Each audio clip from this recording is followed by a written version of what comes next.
She told me she wasn't ready for kids. That was her reason. Her excuse. The line she gave through tears and trembling lips as she packed a suitcase and left. I believed her. I believed her because I loved her enough to step back and give her space, even though it shattered me. But now, 3 years later, I'm standing in my hallway holding a toddler with my eyes. Same curls, same dimples, same birthmark under the chin. And it wasn't my ex who brought him to me. It was her sister. My name's Daniel. I'm 34. I do contract work in software, mostly from home. Stable job, not flashy. I was with my ex, Harper, for 6 years. We were 2 months from signing on a house. 1 month from starting IVF. Then she ghosted it all. Vanished from our future like it meant nothing. She left a note on the fridge. Said, "I'm sorry. I thought I could do this, but I can't. I'm not ready to be a mom." I came home to a half-packed apartment and her ring on the counter. I didn't beg. I didn't chase. But I mourned. The months that followed were brutal. People said the usual things, everything happens for a reason, you'll find someone else, but I didn't want someone else. I wanted her. The Harper who curled against me during thunderstorms. The Harper who cried when we watched old couples hold hands. I still don't know when it all started falling apart. We'd had arguments, sure. The stress of fertility stuff, the appointments, the meds, it took a toll. But she was the one who pushed for it first. She said, "I want a baby with your eyes, Daniel. I want to be a family." Now here I am. And I'm looking at a child who has exactly that. My eyes. It happened on a Thursday afternoon. Ordinary day. I was heating up leftover curry, checking emails, half listening to a podcast. Then there was a knock. Not urgent, not hesitant, just firm. Like someone who had a reason to be there. I opened the door and saw Erin, Harper's younger sister.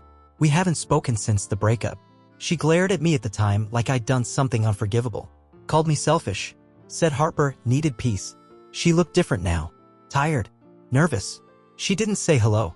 She just handed me a kid. "This is Liam," she said. "He's yours." My whole body went cold. "Wait, what?" "I know," she said quickly. "I know it's insane. I didn't want to do it like this. But I couldn't. I couldn't keep lying to you." The kid looked up at me. Chubby cheeks. Big brown eyes with a green fleck in the left, just like mine. I staggered back and nearly dropped the takeout container in my hand. "Harper told me she miscarried," I whispered. Erin flinched. "She didn't," she said. I didn't know what to say. I couldn't breathe. She got scared, Daniel. She panicked. She found out she was pregnant right after she said she wasn't ready. She thought if she told you, you'd make her stay. She wasn't in a good place. But you deserve to know. My knees gave out. I sat on the floor. Liam crawled onto my lap like he belonged there. Because maybe he did. I must have sat on that floor for 20 minutes. Liam, my son, apparently kept fiddling with the zipper on my hoodie, babbling nonsense while my brain spun so fast I could barely see straight. Erin stood in the doorway, arms folded, like she wasn't sure if I was going to hit the roof or just pass out. "He's 3. I finally said. 3 years and 2 months, she said. Born in February. That checked out. Harper left in June. She was a few weeks pregnant and never said a word. All the times I cried with her over failed attempts, she was lying. Why now? I asked. Erin hesitated. Because she's leaving again, she said. For real this time. She got a job overseas. Some consulting thing in Amsterdam. She doesn't want to take him. I stared at her. So what, you just bring him here like he's a dog you can't board for the summer? She winced. No. God, that's not what this is. I didn't want her to go without telling you. I didn't know about him at first either. She hid it from me too. I found out a year later You knew for 2 years and didn't tell me? I snapped. Her eyes welled up. I was scared, okay? I thought she'd come around. I thought maybe she'd tell you herself. But she didn't. And now, I can't let her disappear with him. I looked down at Liam. He was chewing the string on my hoodie now, content as could be. He didn't know me. He didn't know what I was to him. And yet, it felt like something clicked the second he landed in my lap.